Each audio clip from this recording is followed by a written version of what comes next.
Okay, so what we're going to look at today, we're going to be talking about the origins of the Civil War over the next 2 weeks in terms of causes, because that's what we're saying. We're talking about causes, practices, and effects of the Civil War. So we're going to go through the whole thing. But what we're going to look at today is one specific aspect of the war. We're going to look at sectionalism and how sectionalism developed. Sectionalism, of course, is referring to the differences that existed between various regions or sections of the country and how they may have caused tensions that would have led to the Civil War. And of course, when we talk about sectionalism, most of the time we're talking about the sectionalism that existed between North and South. But that's not the only sectionalism you could possibly have. But that's what we're going to mostly be talking about. All right, so the first thing we're going to look at is political issues. Political issues that will ultimately lead to sectionalism and ultimately will have some kind of impact on the overall debate that leads to Civil War. All right, so the first thing I want to start off with is the U.S. Constitution. Now, this is not going back to the founding of our country, but it's going back pretty close. You guys know we're going to be talking about a lot about slavery, obviously, because, of course, when we're talking about the Civil War, we got to talk about slavery. Slavery was the most important factor that contributed to the development of the U.S. Civil War, contrary to the opinion of some historical revisionists. It is. But you guys know, this is going back to last year, you guys know that slavery has been part of our history going even back to our colonial roots. All right? And then, of course, that doesn't change once we had, of course, declared our independence, and it doesn't even change after we created the Constitution. All right? But going back to the Constitutional Convention for just a moment, I do want to talk about slavery.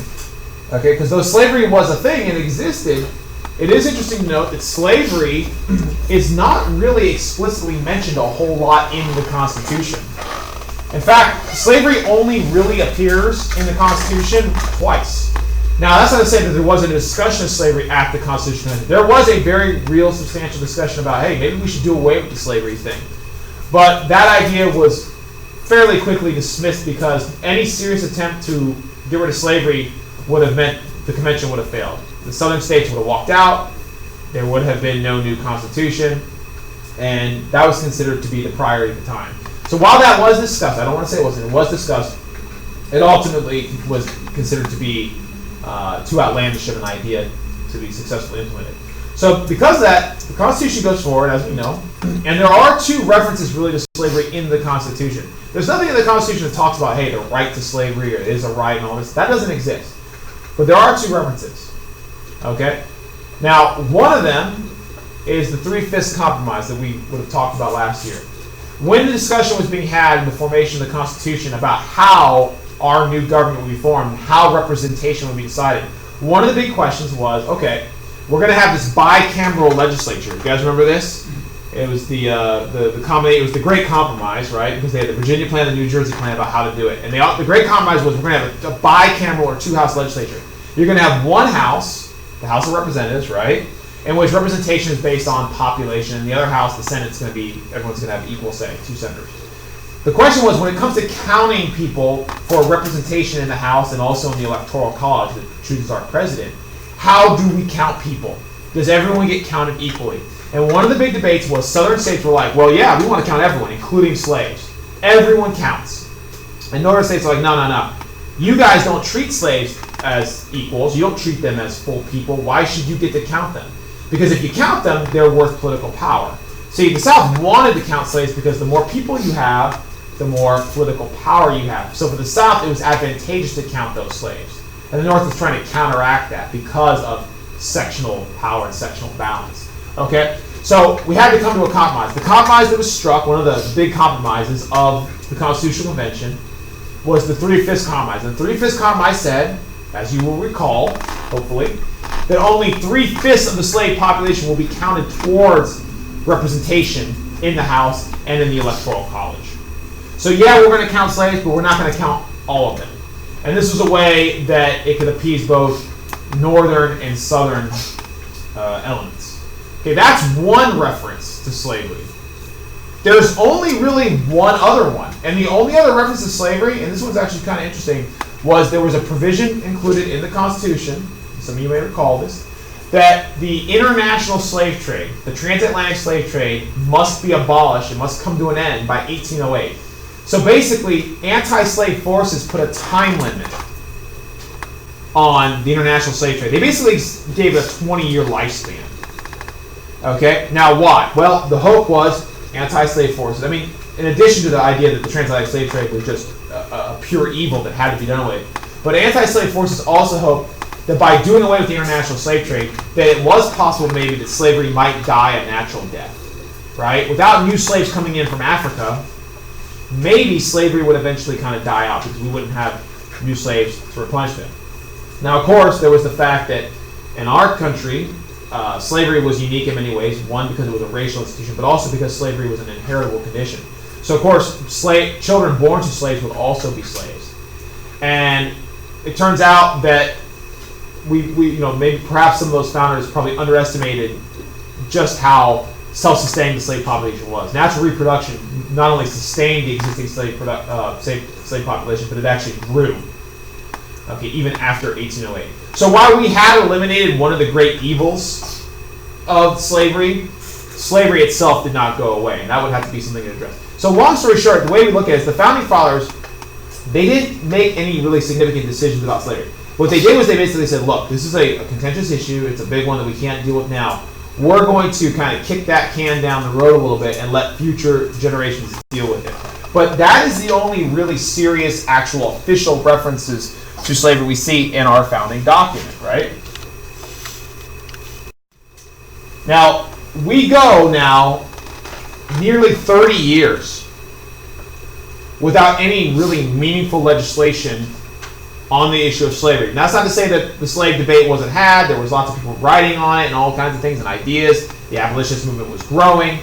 But in terms of actual policy and legislation, we don't see a whole lot on the slave issue until 1820. And in 1820, we got a big, big dilemma.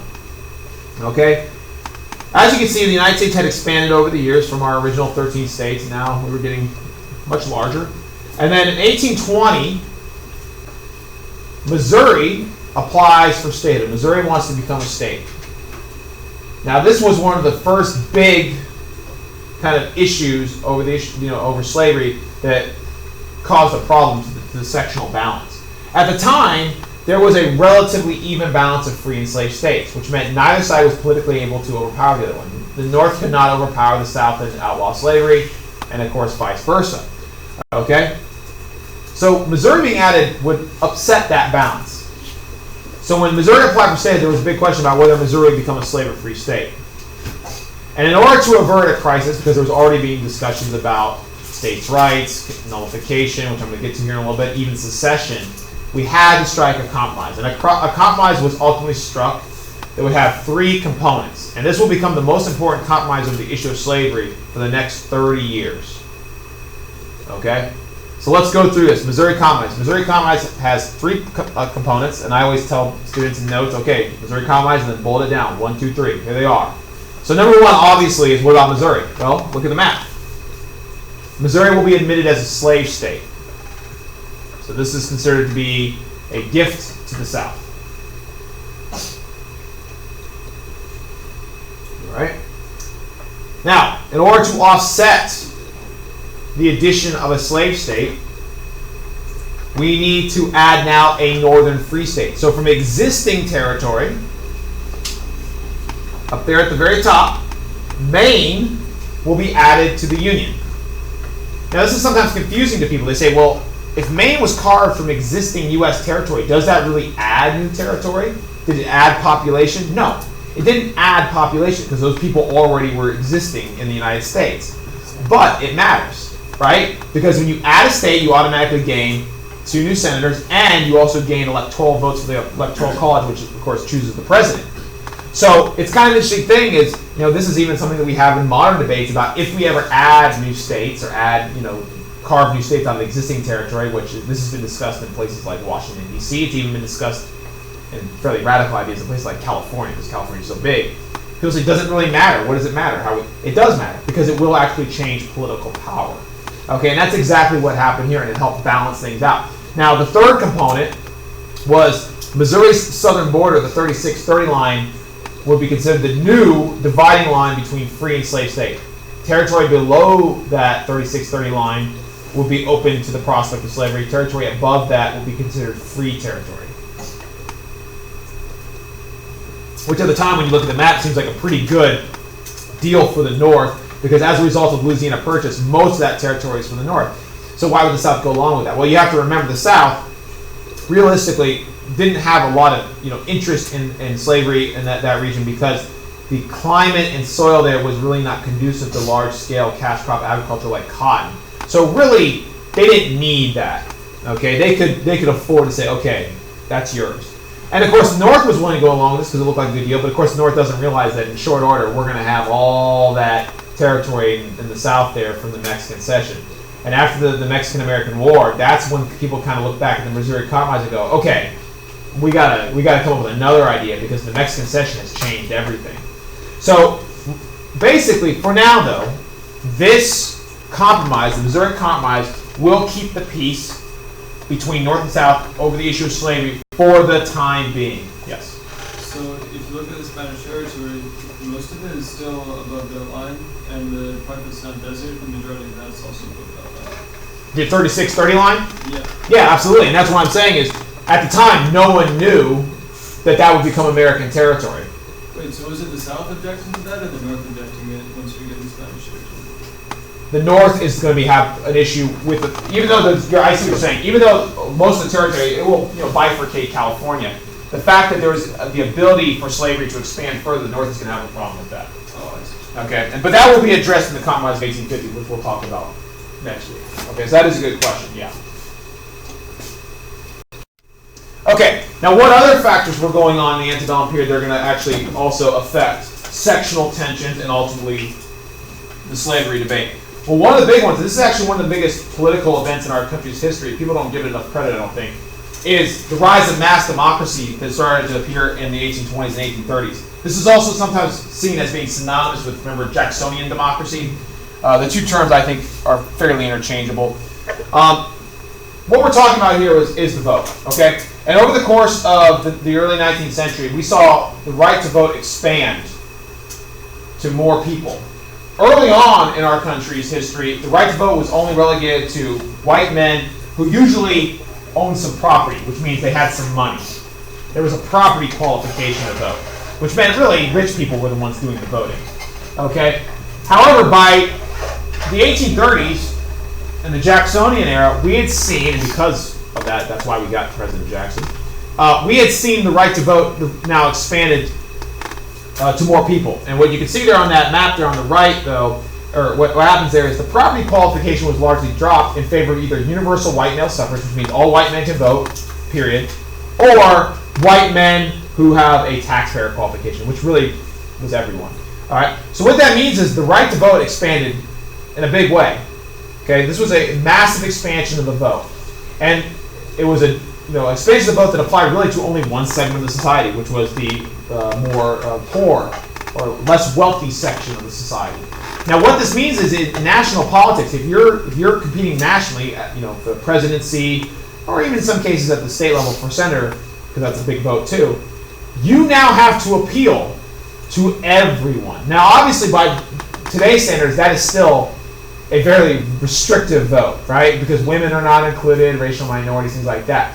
But by those days' standards, this was actually considered to be fairly progressive and liberal in terms of who they were allowing to vote.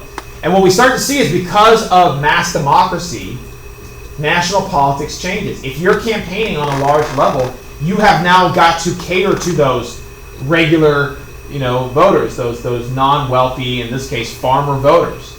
And guess what? They're going to vote for someone who they see as, not only serving their interests, which might be different than the moneyed interest, but also who they feel they can identify with. And there's a distinct change in our presidents that occurs around this time. And I'm not saying that it's night and day, but if you look at our earliest presidents, right, look at Washington's a little bit of an outlier, but I'll use Washington. Washington, Adams, Jefferson, Madison, Monroe, right? John Quincy Adams. And then you get Jackson. It's different. Jackson's rough. He's not college educated. He is rich, though he played that down. But he's not college educated. He's kind of rough. He's a military man. This is a guy who used to fight duels and stuff like that. That would have kind of considered uncouth amongst maybe some of the upper class people, like a Madison would. Like that's night and day. Madison and Jackson, they couldn't be more different, both physically and in terms of their their personalities. But anyways, that's how politics change. And I would say this is actually literally one of the most important political changes in American history, because what it means now is going forward after 1830, every national contest is being fought a different way. You've got to now campaign for the common man. And that's not to say that money and influence and things like that still don't dictate politics, because they certainly do. But if you want to win, you've got to at least play the game.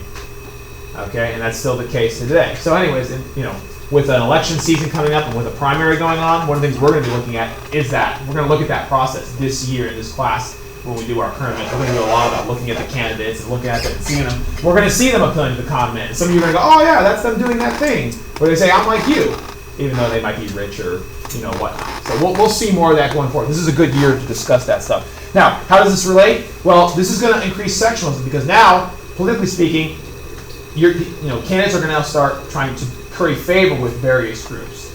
Okay? And these people who are voting now, they might have specific views that others before them didn't have. So this is going to have an impact on national politics. It's also going to lead to the rise of third parties. Now, I had a long discussion with them in their class earlier about this. So third parties are always really interesting. So most representative democracies will almost always devolve into a two-party system like we have. That's just normal. Things just tend to gravitate into two parties because it tends to be the most effective way to govern and get things done. When you have a two-party system, it's much easier to actually pass laws and legislation. Whereas if you have a bunch of parties, 5, 6 parties, and they're all very small groups, you have to form what's called a coalition government, and oftentimes it's very difficult to get things done. And the other danger, the other disadvantage of coalition government sometimes is, unfortunately, if you look at history, the ability for radicals and extremists to take power oftentimes is more likely because there is not these major groups who kind of keep stability. But anyways, when you have more voters, you have more interests. And what we see is during this time period, we see third parties rise to challenge the main two dominant parties. Now, just a quick review question from last year. We had trouble answering this earlier, so I'm going to ask you. Okay, in the 1830s and 1840s, does anyone remember what the two dominant political parties were? Give me one. Okay, the Democratic Party won. Jackson kind of kicked them off, right? Are you going to give me the other? Whigs? Look at that, you guys did it. Democrats and Whigs, those are the big parties, right? And of course that will eventually change. The Whigs will eventually be replaced by the Republican Party. Now, in addition to that, we had these third parties that were kind of, nipping away at the edges. And third parties, a lot of times, tend to be single issue parties. A lot of times, if you look at American history, third parties are like, hey, this is our one singular issue. Vote for this person if you are interested in this one singular issue. And in the 1830s and 1840s, around the time period we're studying, there was a lot of third parties that had grown in prominence. Now, never did any of these third parties ever seriously challenge the dominant two, but that's really not what third parties really serve to do. Sometimes third parties will rise and eventually challenge them. But usually what third parties do is they usually serve more of an important role at the local and state level. But what I would say is third parties' actually most important role is actually in guiding the other two major parties.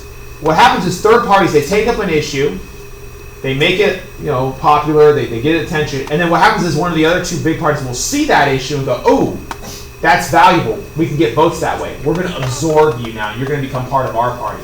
So third parties can kind of get their way and get things done by working through in the dominant two-party system. And that's the case with these ones here. Like two of the dominant third parties of this era were the Know-Nothings and the Free Soilers. The Know-Nothings, which of course were a nativist anti-immigrant party. They were opposed to European immigration, right? This is during the era of the Irish and German immigration coming over when there was a lot of anti-European sentiment.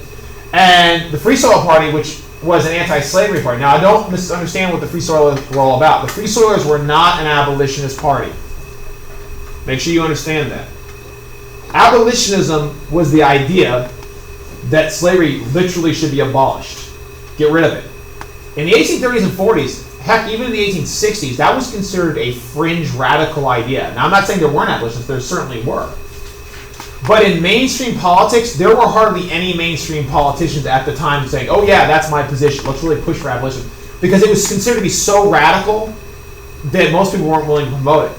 They would figure they'd alienate voters, and of course it would cause political tensions. Even Abraham Lincoln, who's oftentimes championed as the greatest hero of abolitionism, was not himself an abolitionist when he ran for president, right? Remember that? He explicitly said, I am not going to abolish slavery. I'm not going to even touch it where it is. He didn't even make any significant attempt at touching slavery where it was during the Civil War, after war had broken out. He strictly said, I just don't want to see slavery spread any further. Okay? That's more of a Free Soil Party issue. Now, Lincoln was not a Free Soiler. He was a Republican and later a Union Party member. But the Free Soil Party, that's what they said. They said, look, we just don't want to see slavery spread. Abolitionism was too extreme a political position. Let's just not see it spread into any new territories. Okay? And before you get the idea that, wow, these guys were anti-slavery and, their position was strictly a moral one, their position was largely economic. The Free Soil Party was trying to represent the interests of white workers. And the argument they made was that white workers could not compete with slave labor. Therefore, it was in the best interest of white workers to also oppose slavery, which is very similar to the argument made by Hinton Helper in his book, The Impending Crisis of the South, which I believe is on the vocabulary for this week, maybe, so something like that. But anyways, why I'm pointing this out is we're seeing political changes come, and the influence of these groups will eventually make their way into the dominant parties. These two parties will largely be absorbed ultimately by the 1850s by the Republican Party. The Republican Party is kind of an interesting story. It comes out of nowhere, has instantaneous success, but what it does is it absorbs all these other groups and says, hey, we can do something with this. We can take all you guys, all these parties, we can merge them all together into one big party. And they come to dominate the second half of the century doing that. So it's a meteoric rise, politically speaking. What caused the Whigs to disappear? Well, a lot of it had to do with the fact, a couple things. I would say one is the kind of like we saw with the Federalists, a lot of the charismatic leadership kind of ended, and that always is going to hurt a party.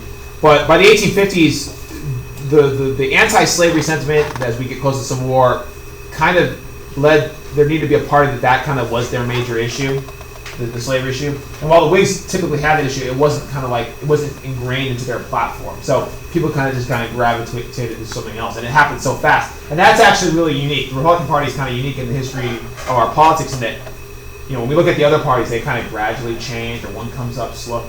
I mean, they came on quick. I mean, they went from being non-existent to being one of the dominant parties in less than 10 years, essentially. That's unheard of. So we'll talk about that when we get to the 1850s. Okay, now, one question you might have is, how come, after the Missouri Compromise in 1820, how come we go through the significant period of time in the Antebellum period and we don't see any other really meaningful, serious political discussion of slavery, legislation on slavery? How is that possible? And it has a lot to do with the fact that the issue was so contentious no one wanted to touch it. But it also has to do with the slave South had so much political power that they actually, in Congress, were able to implement what's called a gag rule. And a gag rule is a general term that is referred to usually in parliamentary procedures in which one group, a party usually, will prevent another group from even discussing a controversial topic. You can have a gag rule for anything. You could have a gag rule for gun control if you had enough political power where, hey, you can't even talk about guns, which is almost what we do now. Okay? But in the 1830s and 1840s, the gag rule was on slavery. Right? They said, we're not even going to bring this up. If slavery was even introduced for discussion, it is immediately tabled. Okay? So we go into this kind of time period where slavery was kind of ignored. And I don't want to say there wasn't any discussion. There was, of course, discussions being made in publications and newspapers and in discourse. But from a political standpoint, we don't see a ton of meaningful legislation progress on the slave issue. And it's not until the Mexican-American War and the ramifications of the Mexican cession that we get that finally it resurrects the slave debate, okay, which we're going to talk about when we get to the 1850s next week.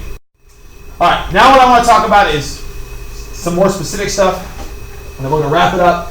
First, I want to talk about the general idea of states' rights, because that's going to become one of the most important driving forces of the Civil War. And then I want to talk about a specific event, which is considered to be one of the most important events in the lead-up to the Civil War, which is the Nullification Crisis. So before I move on, let me talk generally about states' rights, and let me remind you how this works. So states' rights is the idea that at least on some things, or maybe all things, the states in our federalist system, okay, we share power between the federal government and the state. states' rights is the idea that in some things, states should have supremacy, that they should have the final say on certain things, and even be able to trump the federal government in terms of their influence. Okay? And this is still a debate we have today. States' rights versus federal supremacy is still one of the dividing factors politically amongst Americans, right? And it's what divides the political parties today to a large degree. All right? So the question was, when it comes to certain issues, where can states actually exercise states' rights? And one of the ones that's eventually going to come up is slavery. And you'll hear a lot of people, particularly historical revisionists, will say, hey, Civil War wasn't about slavery, it was about states' rights. Well, that's disingenuous, but it's not technically wrong. It is true the Civil War was about states' rights, but it was about the states' rights to maintain and implement slavery. So at the end of the day, it was about slavery, but it's about states' rights as well. Okay? So we're going to talk a lot about that here. Now, in order to understand states' rights, we have to first go back. We're going to go back again to the 1790s now. We have to talk about a very important event and a precedent set that will then later be implemented in the 1820s and 1830s. So, in the 1790s, I'll be real brief on this because I don't want to get into a whole U.S. history thing from this time period because we did this last year, for those who had me. In the 1790s, in the John Adams administration, we saw a series of controversial laws passed. These were the infamous Alien and Sedition Acts. And one of the things the Alien and Sedition Acts did was it actually literally made it illegal to criticize the government of the United States. They passed a law that said you can't criticize the government, which seems pretty unconstitutional to me, right? What amendment would that violate? The First Amendment. The First Amendment literally says you can say what you want within reason, and you can't be punished for it by the government. This was a law where the government was punishing you for saying what you want. Okay? So, despite the fact that this was clearly in violation of the First Amendment, they passed it anyways. Right? Checks and balances failed us. So, many people were upset by this. And in particular, who was really upset was the opposition party. John Adams was a Federalist. The Democratic Republicans, led by Thomas Jefferson, did not like this. And they wanted to criticize the law. Here's the problem. Here's your dilemma. How do you criticize a law that's illegal to criticize? You can't do it publicly or you go to jail. So Thomas Jefferson and James Madison, another founding father, fathered the Constitution. They say, all right, we'll do it anonymously. We're going to write the Virginia and Kentucky resolutions, 2 anonymous documents criticizing not only the Alien and Sedition Acts, but also promoting the idea, and this is the key part, here's the part I need you to remember more than anything else, that states have the right to nullify federal laws. In the Virginia and Kentucky resolutions, Madison and Jefferson proposed for the first time ever the idea of nullification. Nullification is the idea that states can nullify or cancel out federal laws that they disagree with. You don't like a law? Just don't follow it. Now, what's their argument? Their argument is kind of an Enlightenment era argument that argues that since the states came together voluntarily to form the nation when we did the Constitutional Convention, they argued that through this kind of compact theory, the states can do whatever they want because they're the true power that formed the government. Because think about it, if the states agree to form the government, the states are the true power behind the government. They're the bosses, right? Sort of makes sense. Now, who's actually going to try this? Did any state actually try to nullify the Alien and Sedition Acts? No. Madison and Jefferson throw this idea out there into the ether, but no one actually picks up on it. Some people read it and they go, that's interesting. I wonder if we can do that. But they weren't daring enough to try. Okay? So, at the time, this was all academic. No one was actually considering in a serious way nullifying these laws.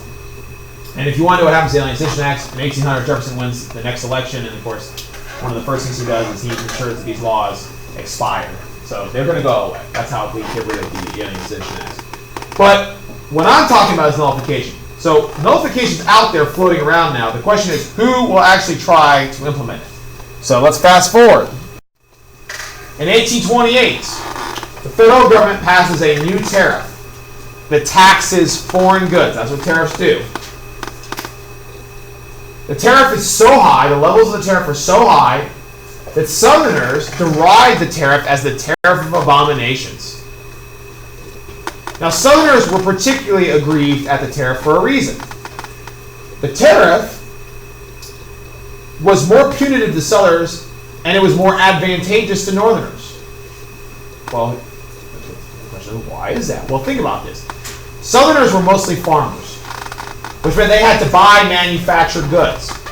They had the choice, because they could either buy manufactured goods from Europe, which were usually at the time a little bit better quality, or they could buy American-made goods, which were usually inferior. Well, the tariff now made European goods more expensive, and this was done by design to encourage Americans to buy American-made goods. This was a protective tariff designed to tax foreign goods to encourage American business, people to buy American-made goods. So Southerners say, okay, now we're paying more for inferior goods. Great. But what else? The other thing you have to consider is a lot of times tariffs usually result in retaliatory tariffs. When you tax another country's goods, it's not like they're like, oh man, that's too bad. Oh well, that's how it is. No, a lot of times what they'll do is they'll now put a tariff on your goods. They'll tax you, which means now your product is being bought less frequently abroad because it's more expensive. And what was the number one export in the country? Cotton. By the 1850s, cotton was over half of our exports. So Southerners are like, look, not only are we paying more, we're going to sell less. What are you doing to us? And they're not wrong. Southerners did have a reason to be peeved. The tariff was only harmful to them, and it was only helpful to the North because it protected their industries. So they did have a right to be mad. That's why they were so upset and they called it the tariff of abomination. So the question is, what do you do? Well, one Southerner who had an idea was this guy named John C. Calhoun, who was actually Andrew Jackson's vice president in his first term. And John C. Calhoun advised Southerners, in South Carolina in particular, in what was called the South Carolina Expeditionary Protest. He argued that Southern states should just simply nullify the tariff. And if they had to, even go so far as to secede from the Union. Now this is a big deal. This is the first time any Southern state had ever seriously considered to nullify a federal law. This is actually them trying to put it in action. So now we have a constitutional crisis. What is that? Constitutional crisis is a situation in which we have a dilemma, and the Constitution really doesn't give us clear answers on how to solve it. You know, the Constitution is kind of vague. I don't know if you realize that. It's kind of vague on some things, which is half the challenges with it, and that's why we have the Supreme Court, because it's supposed to interpret the Constitution. So when we have situations like this the Founding Fathers didn't think of, or the Constitution is vague on, we're kind of like, well, we got to make it up as we go along. Okay? So the question is Calhoun right? Are Jefferson and Madison right? Can you just nullify federal laws? I don't know. No one knows. All it takes is precedent. Someone's got to try and do it. If they successfully do it, I guess you can do it. All right? So South Carolina is now floating the idea of nullifying the tariff. Now, if they do nullify the tariff and are allowed to do so, this creates a very alarming precedent that maybe states will just disregard all federal laws. Maybe they just won't pay federal taxes. Maybe we just won't have a system of laws anymore at all. It'll just be every state for themselves. And now you don't have a country. So clearly, if you're the federal government here, you probably need to push back on this nullification thing or you're going to have some problems. Well, that's what happens. In 1832, this whole threat over nullification is known as the Nullification Crisis, and many feared that this would lead to civil war. And as you can see from this cartoon, those who were opposed to nullification, likely Northerners, they viewed nullification as being treasonous. Okay? Now, the question was, who was in charge at the time? Well, at the time, we had President Andrew Jackson, who was probably the wrong president to try this with, if you were going to try it, because he was pretty crazy. You know, this is a guy who used to fight duels. He had a bullet already in him from one. He used to execute prisoners for fun.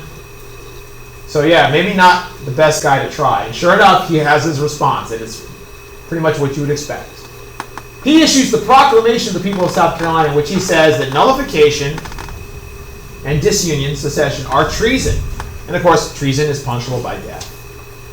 Okay? And he now threatens to march with the army on South Carolina and hang anyone involved in the nullification crisis. He's going to attack one of his own states. Okay?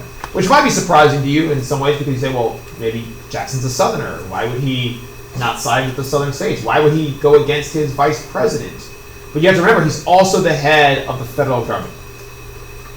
Okay? He's the boss, and he's facing a direct challenge from one of his states. Okay? Even if he might privately sympathize with the Southern cause, he cannot allow a Southern state to challenge his supremacy. Okay? So now we've got it done. We have a civil war brewing between the federal government and South Carolina. South Carolina's looking at the other southern states like, anytime you guys want to come join us and help. And everyone's like, good luck with that. So how do we avoid civil war? Because we obviously do, because there is no civil war in 1832. Hopefully you knew that. If not, that's alarming. Compromise. The compromise is struck as, all right, the federal government agrees that if South Carolina drops nullification, the federal government will, at a later date, reduce the tariff, which they ultimately do slightly. This is enough to give South Carolina the chance to save face and back down on their threats, while at the same time not appearing weak. So the nullification crisis ends without bloodshed. However, it has very serious ramifications on the future of our country. Okay? It has resurrected the idea of nullification and states' rights. And as South Carolina backed down during the nullification crisis, they said, look, we're going to back down on nullification. However, this is the key part to understand. South Carolina had a but in there. They said, but in the future, if there is any federal legislation that goes after slavery, we will not back down. We will nullify that legislation and we will secede. South Carolina in 1832 was basically already telegraphing their moves that will start the Civil War when they secede, okay, after the election of Abraham Lincoln. So, something to consider, okay? All right, let's finish up real quick because we're almost out of time. Modernization and economic differences between the North and South. I'll be real brief on this because this is all background information you should know. You can read about it, but pretty straightforward. All right, so other sectional differences that exacerbated tensions between the two regions. One is economics. You guys already know that by the antebellum period, 1830s, 1840s, the North was rapidly industrializing. We were going through our industrial revolution, the market revolution, to try and keep pace with Europe. And as a result, the North was becoming a booming economic place with factories and industry and textile mills. Okay, and I have that question down there at the bottom. I don't have time to really spend on it, but I will answer it. You know, it says, why did the North industrialize fast as the South? Necessity. The North did not have a singular lucrative cash crop to rely on like cotton. South could just sit back and be like, hey, we got cotton. It ain't broke. Don't fix it. North said, we don't got that. We got to innovate. We've got to challenge. Okay, and that's one of the reasons why the North did this. Additionally, as I said, the South was largely an agrarian society. The South was almost frozen in time. You look at the South, and if you listen to my lecture that I put up on YouTube that I didn't give, I talk about this a little bit. The South existed in an almost feudal state with rigid hierarchy, where you had a few aristocratic plantation owners at the top, and then you had this massive group of slave workers at the bottom. Okay, and their economy was overly reliant upon cash crop agriculture, namely cotton. Once again, cotton made up over half. This is an astounding statistic. By the 1850s, over half of our exports was cotton. That's a lot. That's putting all your eggs in one basket if you're the South. And it's not going to pay off in the Civil War. Having that one-dimensional economy is going to be disastrous. But at the time, it seemed like it was working for them. Additionally, other changes. This was an era in which we saw a massive wave of immigration. This is one of the great eras of foreign immigration in our country's history. During this time period, we saw the wave of immigration from Northern and Western Europe. Of course, this is when the Irish and the Germans were coming over. And most of them were headed to our northern seaboard cities, which was only growing our northern population. And it was also giving industry a massive pool of low-wage workers to exploit, which meant industry would only grow more powerful and larger in the north. In the South, once again, they stayed connected and committed to that cotton agrarian society. And I have that other question on there. That's an interesting look at. How did European immigrants feel about slavery? As we get close to Civil War, we will find that one of the things that the South has working in their favor is that a lot of immigrants, and they can't speak for all of them, but a lot of immigrants were not necessarily as passionate for the abolitionist cause as many other Northerners, which meant cities where immigrants settled tend to be pockets of anti-abolitionist or you know, politically speaking, Democrat sentiment. Okay, and this may have something to do with the fact that many immigrant laborers saw slavery or free blacks as direct competition for jobs themselves, because they both were competing at kind of the bottom rung of the ladder of society because of their discrimination. And I'll leave you with this question. The question is, this could be an excellent essay question, so I can't answer it because you can go either way. And that's actually going to be one of the hallmarks of the essay questions in this class. Is essay questions in this class are never, answers to questions that can be answered with an objective fact. Usually, I let you make your own argument. You can kind of go either way. But ask yourself this question: were the North and South independent economic entities? What I mean by this: could they have existed independently? Could our country have separated in a civil war, as we did? But had we remained separated, could we have existed, or would it have meant either side's collapse? Could one have gone without the other, or maybe vice versa? I mean, just something to ponder. Think about that, because that could be an essay question one day.